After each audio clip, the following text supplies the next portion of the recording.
And welcome to NTD News Today. Here are today's top stories. Russia and Ukraine have exchanged 157 prisoners of war each following peace talks today in Abu Dhabi. That's as the U.S. and Russia agree to re-establish military-to-military dialogue. President Trump attends the National Prayer Breakfast, touching on a range of topics. We have the key takeaways. Federal authorities are joining the search for 84-year-old Nancy Guthrie. Her daughter, NBC anchor Savannah Guthrie, has uploaded a video addressed to anyone holding her mother captive. New Jersey Democrats head to the polls for a special primary election. Voters will pick from a crowded field to fill the House seat left open by Governor Mikey Sherrill. Vice President J.D. Vance arrives in Milan ahead of the Olympics opening ceremony. He offers words of encouragement to American athletes.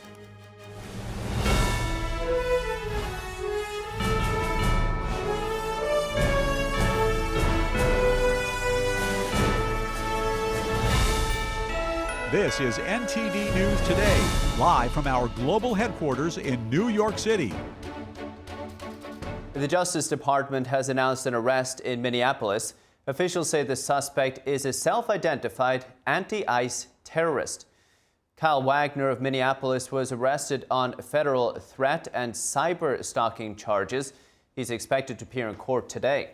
Deputy Attorney General Todd Blanche said the suspect has conspired to threaten, assault, kill, and dox federal officers. The DOJ said that Wagner used Facebook and Instagram to urge followers to confront and assault federal officers.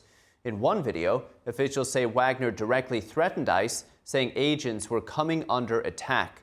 In later posts, he called for continued harassment and urged people to physically confront officers. He also encouraged supporters to, quote, hunt ICE agents.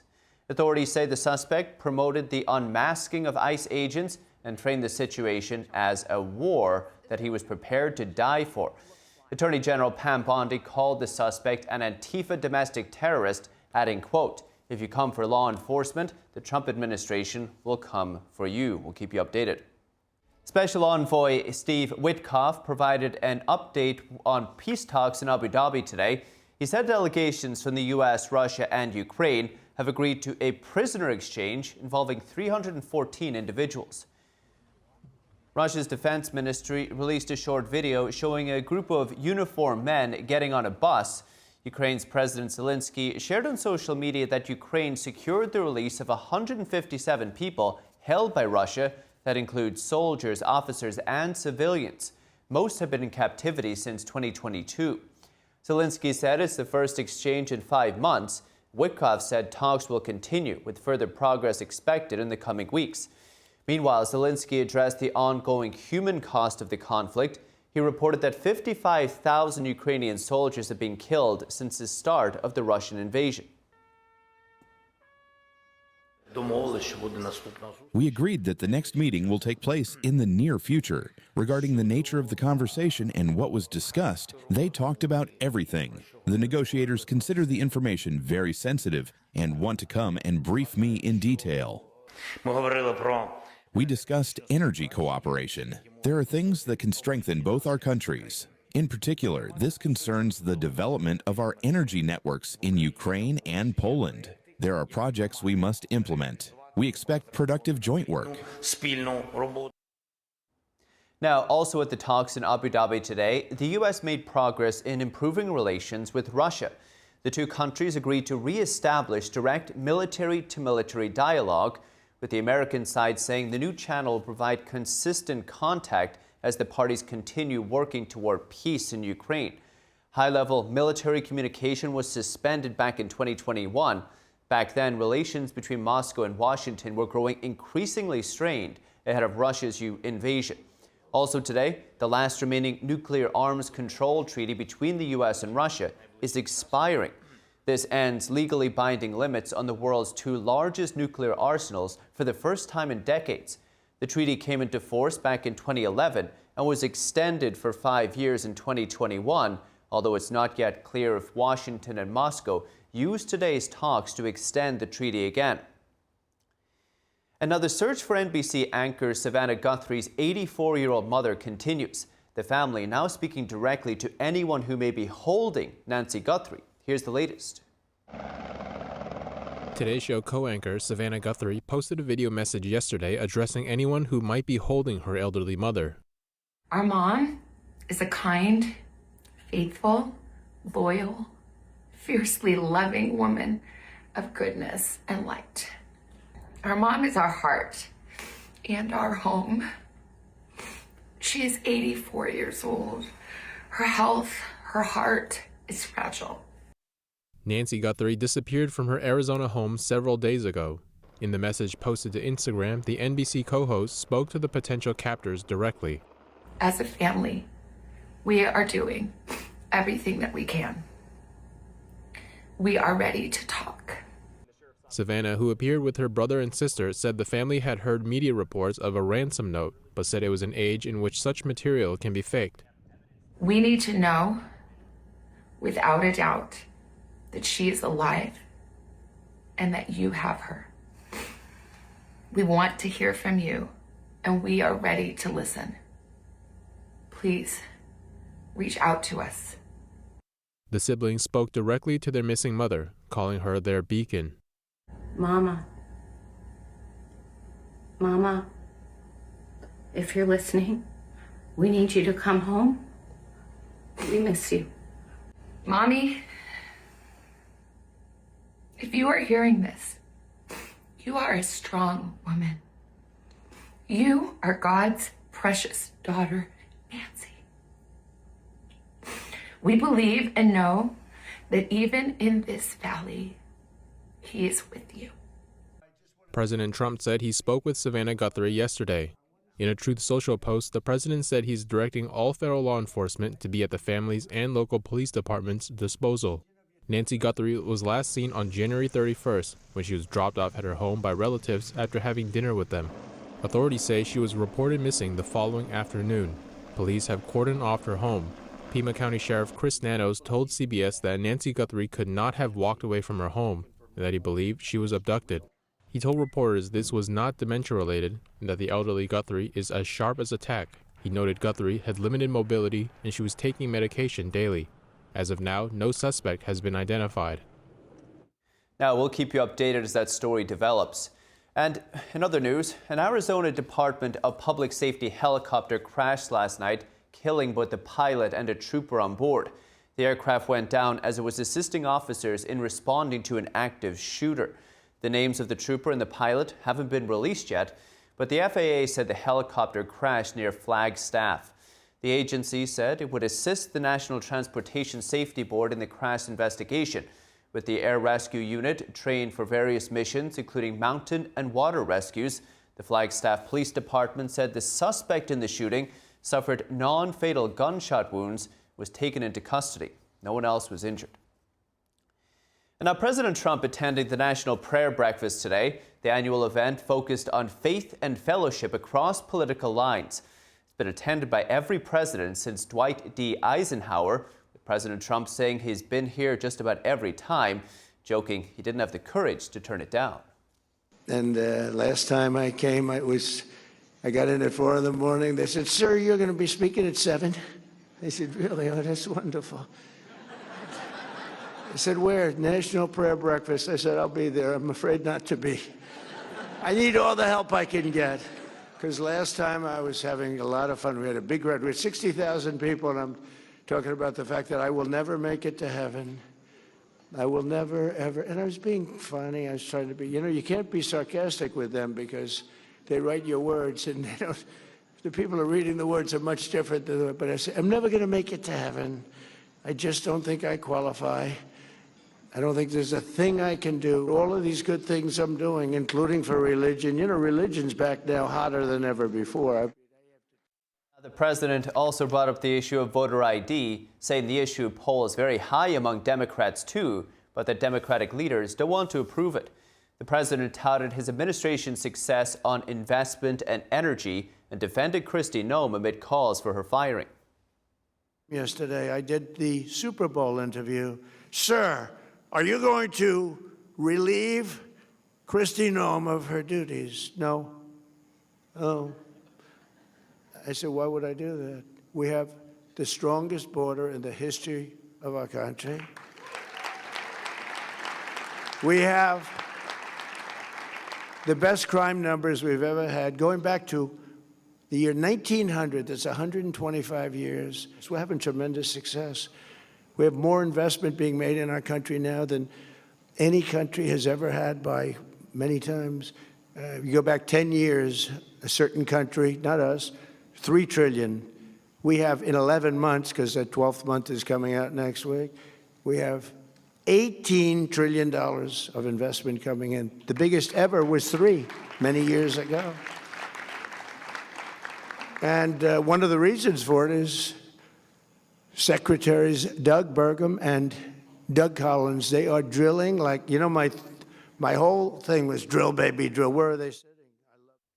The president also said there's a religious revival in the United States. The president mentioning that in 2025, more Bibles were sold in the U.S. than at any time in the last 100 years. Trump announcing that the Department of Education is officially issuing its new guidance to protect the right of prayer in public schools. And now, still to come, 700 immigration agents are leaving Minneapolis. What does that mean for President Trump's deportation operation across the country?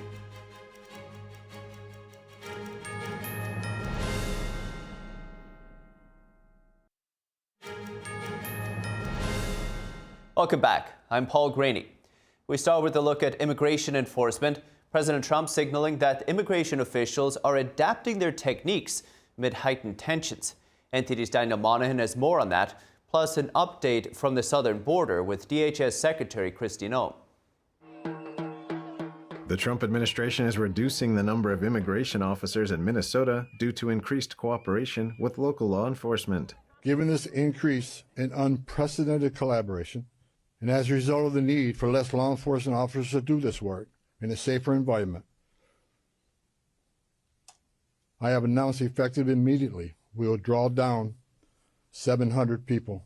Border Czar Tom Homan said it is smarter enforcement, not less.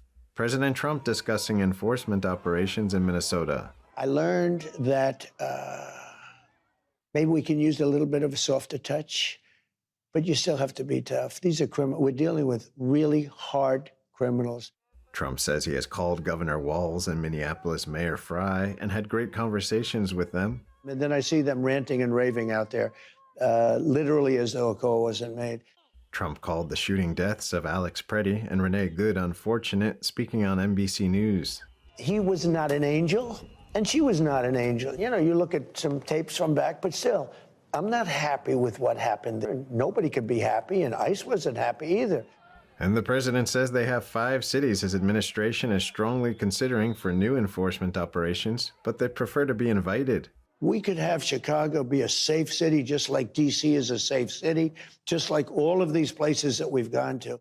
The Department of Homeland Security said yesterday 4,000 illegal immigrants, including violent criminals, have been arrested so far in Minnesota under Operation Metro Surge. Recent arrests include criminals convicted of sexual conduct with a minor and domestic assault. President Trump praised DHS Secretary Kristi Noem when asked if she still has his confidence. Look, she was in charge of the border. The border's closed. We have the best crime numbers that we've had in 125 years. I think she's doing a very good job. Again, public relations. She's not getting credit for the job that she does. Noem visited the southern border yesterday, saying the Trump administration has delivered the most secure border in American history. And we did it with the immediate aftermath we were facing from that humanitarian crisis that was created from Joe Biden's open border policies. Noem says the border is so quiet that sometimes you can even forget how bad it was just a little over a year ago. During the Biden administration and those open border policies, we saw even the UN declare that the United States and Mexico border was the deadliest land route in the world. Noem says some counties along the border had to install migrant morgues just to pick up the dead bodies that were passing away. And while the left tries to tell us many times that it's somehow compassionate to allow that kind of chaos, it isn't. It was dangerous. The Homeland Security Secretary criticized those against enforcing immigration laws and deporting illegal immigrant criminals, saying, "What about the victims of their crimes?" Daniel Monahan, NTD News. So now that lawmakers have ended the partial government shutdown, the clock now ticking on DHS funding.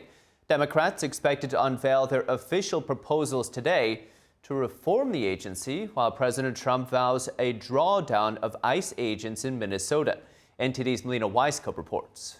On Capitol Hill, lawmakers are at the very beginning stages with regards to how to make changes to ICE policy. But they need to reach a deal by next Friday, and lawmakers already acknowledge that this is not going to be an easy task, just simply because of how sensitive the immigration issue is on both sides of the aisle. Democrats have officially unveiled their demands on paper, and what they put forth on paper so far tracks with everything that we've heard from their side of the aisle verbally. Democrats want agents to no longer wear masks. They want them to show their ID numbers, and they also want to expand judicial warrants and protect sensitive locations. There are certain places they shouldn't be able to go in: churches, synagogues, schools, election places.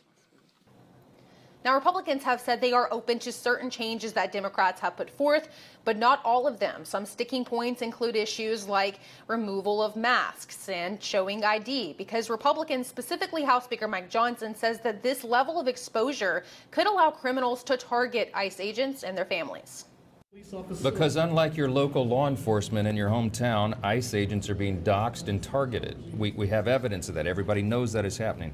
Now, Republicans have also pushed back on Democrats' demand to expand judicial warrants because they say this could create more red tape and bureaucracy and ultimately slow down enforcement efforts. But lawmakers, including Senate Majority Leader John Thune, has already said that they'll likely need more time for negotiations. I had argued at the time was way too short to allow anything consequential to happen. Because of slim majorities in both chambers, any one lawmaker could ultimately slow the process. Reporting from Washington, D.C., Melina Weisskopf, NTD. So a major sticking point here is the honoring of ICE detainers. On the radio this morning, I heard the person in charge of a major prison that serves the Minneapolis area saying she will only release prisoners to ICE if ICE has a signed judicial warrant. She says she won't accept a warrant issued by the DHS itself, aka an ICE detainer. Now with us to explore is Cooper Smith, Director of Homeland Security and Immigration at the America First Policy Institute. Cooper, great to see you. Thanks for coming on this afternoon. The prison I brought up just now says it's simply following the law. Should ICE be obtaining judicial warrants more often? Well, ICE both uses judicial warrants and administrative warrants, and I think that list of 10 demands that you were just reporting on a moment ago from Chuck Schumer and Jeffries basically would abolish ICE as we know it. And included in those 10 demands are the requirement that they use judicial warrants, which, if that were to go through, ICE would have no ability to remove the 15 or 20 million people who came here under Joe Biden. So I think that particular demand, along with a few others, are going to be non-starters for John Thune and the Republican Party. And like I said, I think that list would effectively abolish ICE as we know it. And it seems to me that their true goal here is to end immigration enforcement altogether. Well, Cooper, go into this for us. How exactly would requiring them to get judicial warrants impact them to that degree? Sure, because then ICE would have to go to a federal judge every time they wanted to conduct an operation. And again, we're talking about a scale of a problem here, 15, 20, potentially more millions of people who came here, especially under Joe Biden's term with open borders policies. So just due to the scale of the problem created here, if you were to require ICE to only use judicial warrants, it would effectively neuter the agency and render them completely useless. Well, on that point, critics of the deportation operation say, well, this is the law. Where exactly do we stand on that?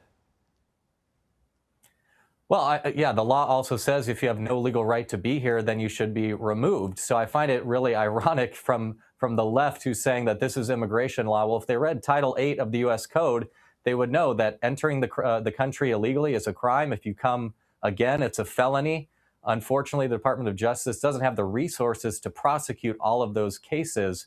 But back to the reporting that you just did about Tom Homan, when we talk about smart enforcement, we're talking about sanctuary jurisdictions. Of course, ICE operates in 100% of the country in all 50 states all day, every day. And I think what the administration is doing here is trying a different approach as it relates to sanctuary jurisdictions, which, in my opinion, should be ended completely. But unfortunately, that would take an act of Congress. And as we know, they can't even seem to pass a budget in relation to DHS at the moment.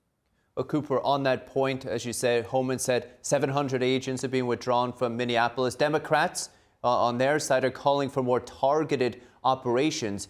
Do you expect major changes there in Minneapolis? Well, I do. I think Tom Homan and the president said, after the last couple of weeks that they need a new approach and they need smart enforcement. They need to go into a safe jail setting to get these violent criminal aliens out.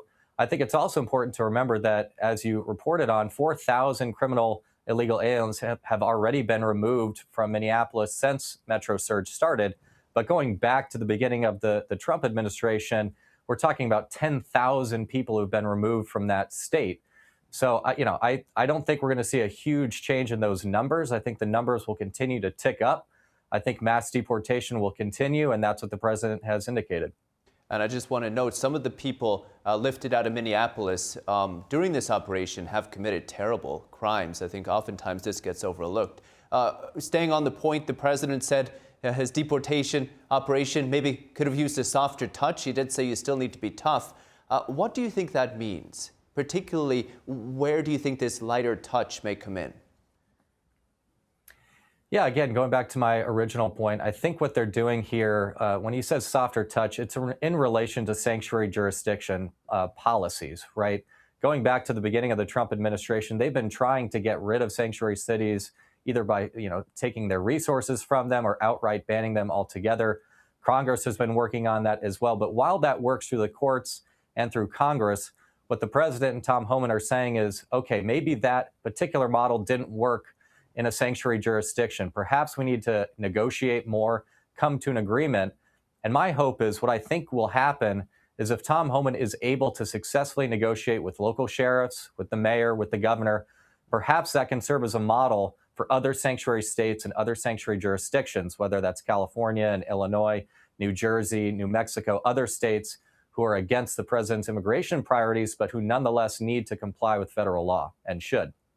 And Cooper, Homan says that over there in Minnesota, that local officials are open to cooperating more with ICE on these. But when you listen to some of the local officials, it doesn't seem so clear-cut. Are we waiting, for example, for this to play through the courts? Particularly, I want to go back to original point on these ICE detainers and the legality of actually having states and local authorities enforce them. Is there going to be a watershed moment here? I mean, potentially. I think you could see it work its way through the courts, but I'm not really sure. Again, I don't imagine that Congress is going to agree to this. This is not going to be a possibility for the Republican Party to come to the table on judicial warrant reform as it relates to ICE. Again, I think members of Congress realize that President Trump was elected overwhelmingly on a simple promise, and that was to deport people here who have no legal right to be here, especially those with a criminal record, gang members, rapists, human traffickers, and the like. And that's what the American people want.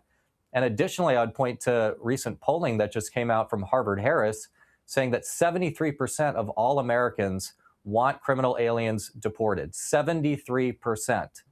So all this kind of gusto about, the president's poll numbers are tanking on this issue is just totally nonsensical. The American people want criminal aliens removed, and I think reform to judicial warrants is not going to be on the table. Interesting. Cooper, finally, Democrats also demanding that ICE agents show ID and don't wear face masks. Republicans say could put their safety at risk. But how is this demand any different from, say, regular law enforcement and their requirements? Well, I think there's two issues here. One is on body cameras, which you've seen both parties have come together and said, we're going to get $20 million to ICE for body cameras. They're going to roll it out, as Secretary Noem said, starting in Minneapolis. Also important to remember that ICE has used body cameras. They've been exploring them and paying for them for the last 4 or 5 years. They just need more funding. They're going to get that. As it relates to face masks, again, these agents are facing an 8,000% increase in death threats against them, according to the Department of Homeland Security. 8,000%.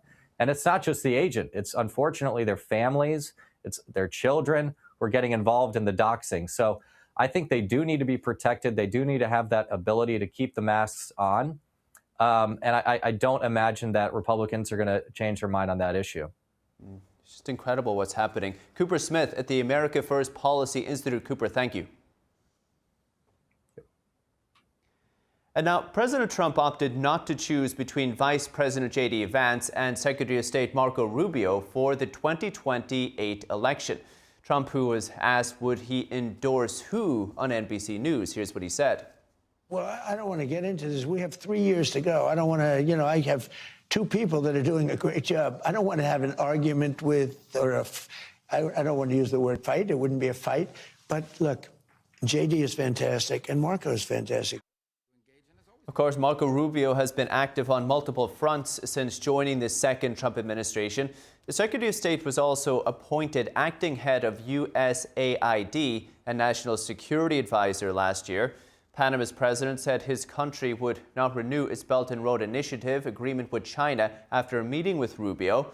Rubio, of course, also called on the country to address the Chinese Communist Party's influence in the region.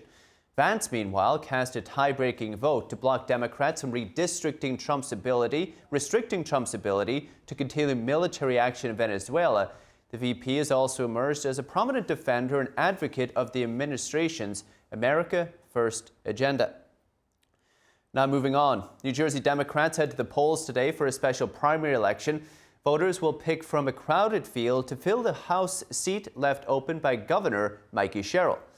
Sherrill stepped down from representing New Jersey's 11th district after she won the governor's race last year.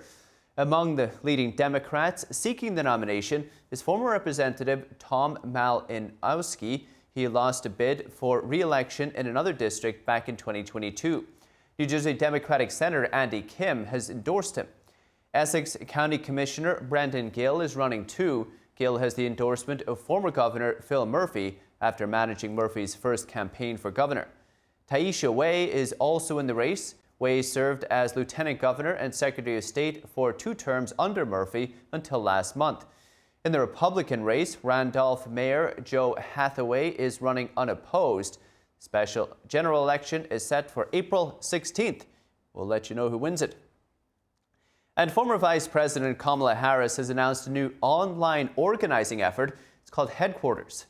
She says it'll go beyond campaign season. And Harris is relaunching her Kamala HQ accounts on X and TikTok, rebranding them as Headquarters.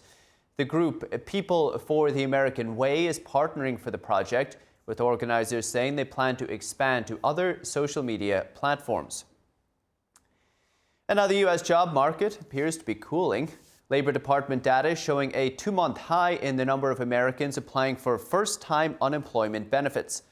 For the week ending January 31st, initial jobless claims jumped from 209,000 to 231,000, with weekly claims hovering around the historically low level of 200,000 over the past several weeks, highlighting ongoing low-hire conditions in the U.S. labor market.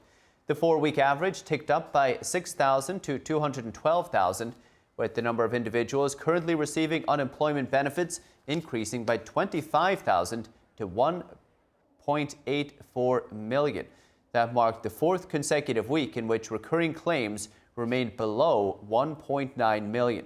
According to global outplacement firm Challenger, Gray & Christmas, U.S.-based employers announced more than 108,000 planned job cuts in January. That's the highest level since October and the biggest January tally since 2009. And now, Senator Elizabeth Warren of Massachusetts is investigating car repossessions. That's according to a Senate Banking Committee spokesperson. U.S. repos are at the highest level since the Great Recession. That's as Americans struggle with expensive car payments. Warren's probe is looking into potentially illegal or mistaken repossessions.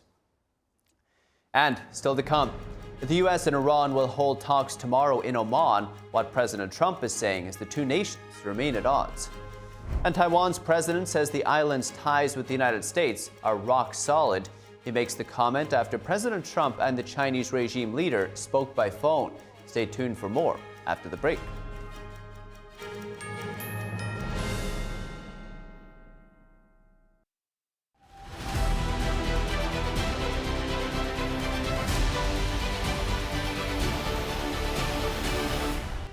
I'm Paul Graney. This is World Watch. The White House has confirmed that talks with Iran are set for tomorrow.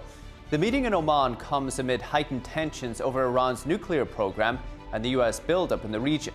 A White House official told the Epoch Times the meeting was rescheduled after Arab leaders urged the Trump administration not to pull out of talks. Washington and Tehran remain at odds over the scope of negotiations. The U.S. has insisted on Tehran's missile arsenal being part of the discussion, while Iran's leadership has vowed only to discuss its nuclear program. Speaking to ABC, President Trump said Iran's supreme leader should be, in his words, very worried.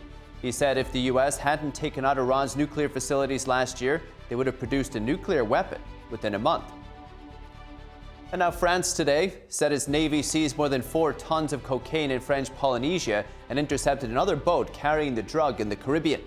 This came as the U.S. and other countries step up their fight against drug trafficking. Local officials in French Polynesia said the seizure occurred on Monday, with the Navy vessel acting on intelligence from French and New Zealand customs. It stopped a boat flagged for suspicion, and the Navy found 174 packages of cocaine on board. Paris has been pushing for a European Union sanctions regime to tackle the issue. And now snow and freezing rain hit Berlin's airport this morning, causing airlines to delay or cancel multiple departing flights. The airport said on its website in the morning that no takeoffs were taking place due to the weather conditions. It asked passengers to check the status of their flights with the airlines, with flight departures resuming later this morning. Snow and freezing rain fell during the night and in the morning in eastern Germany, also causing disruptions on roads for rail and traffic. And now Taiwan says its ties with the United States are rock solid. President Lai Ching-te made the comment today, hours after President Trump and Communist leader Xi Jinping spoke by phone. One of the topics included the self-rule island's future. Xi asked Trump to be prudent about supplying arms to Taiwan, that's according to China's foreign ministry. The State Department in December announced its largest ever arms sale package to Taiwan.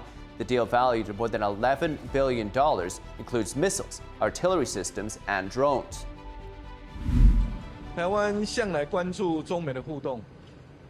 has always paid close attention to the interactions between China and the United States, and there are excellent communication channels between Taiwan and the United States. This dialogue between the leaders of China and the United States maintained 4 unchanged policies in the trilateral relationship between the U.S., China, and Taiwan. And Taiwan Semiconductor Manufacturing Company is set to produce some of the world's most advanced AI semiconductors in Japan.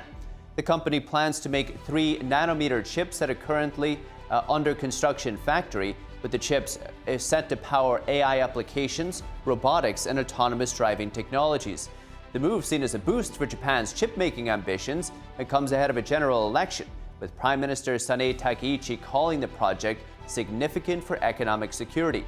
Now, TSMC began mass production of less advanced chips at another Japanese factory back in 2024.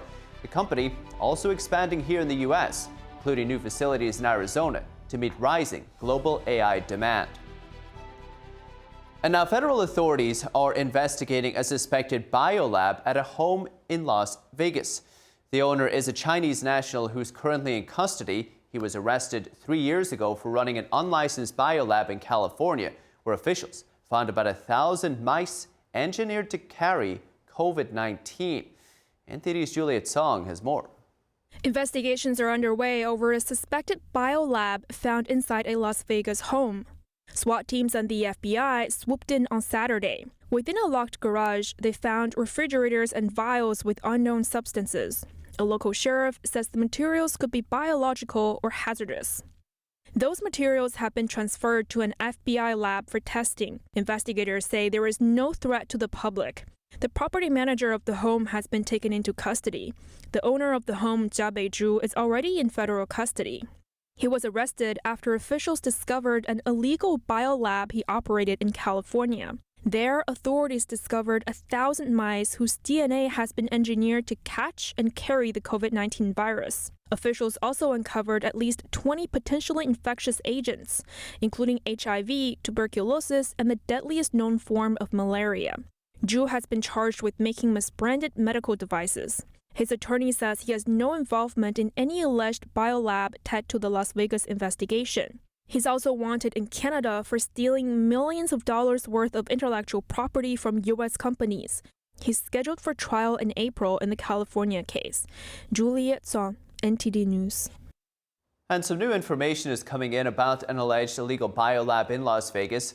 The property's former cleaning employee says multiple people who spent time inside the home fell ill. That's according to newly released court documents. Now, police say the cleaner reported seeing lab-style equipment, chemical containers, and refrigerators locked inside a garage, along with a strong hospital-like odor. She told investigators that she and a handyman became, quote, deathly ill. She said days after entering the space, they were suffering breathing problems, fatigue, and muscle aches. The cleaner also said several guests and residents got sick, including one person hospitalized with severe respiratory breathing issues. And in Kyiv's sub-zero winter, heating systems crippled by Russian strikes are leaving thousands of homes cold.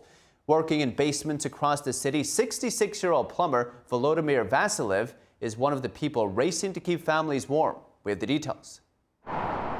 In a winter colder than any Ukraine has faced for years, 66-year-old plumber Volodymyr Vasilyev descends into the basements of Kyiv's battered Soviet-era apartment blocks. Burst pipes and the constant hiss of a blowtorch.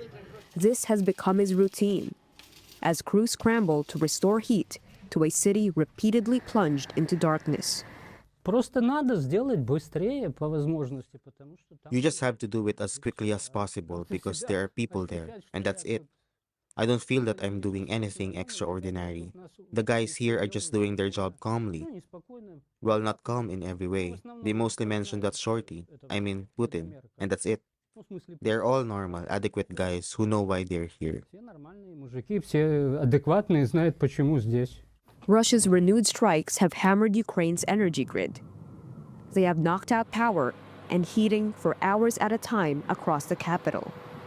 And it all comes with temperatures dropping way below freezing. While Ukrainian negotiators meet their Russian counterparts in Abu Dhabi in their latest attempt to end the war, people like Vasilyev are fighting their own battle. He's among nearly 250 railway workers drafted from around the country to help Kyiv restore basic services. Together, they've repaired heating or water in around 160 buildings. When his shift ends, he heads home, greeted by his wife Svetlana, as she prepares a meal. Vasilyev says there's no point negotiating with Putin, and no hope that the Russian people will ever stand up to him. Polling suggests most Ukrainians share that resolve, with 65% saying they are ready to endure fighting as long as necessary. It's just that the Russians make people angrier. How should I feel? Putin left the whole city without heating, water, or electricity. There are maternity hospitals, children, and old people who can take care of themselves and need care. And I'm supposed to forgive that? Should I just give up and say, well, that's it? So many people have already died. Am I supposed to forgive them all?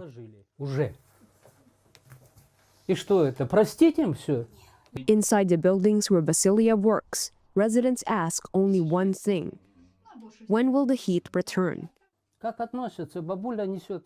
How do the people feel? A grandma comes over and asks us if we want a shot of vodka, then tries to give us some money. Do you understand? No one has ever sworn at us. They say, guys, thank you, but when? The only question is when it will be warm. And then this grandmother surprised me most of all. Her son is fighting in the war, yet here she is with the money. Some interesting insights. Coming up, America's 250th birthday celebrations will feature at this year's Super Bowl what the America 250 Commission has in store.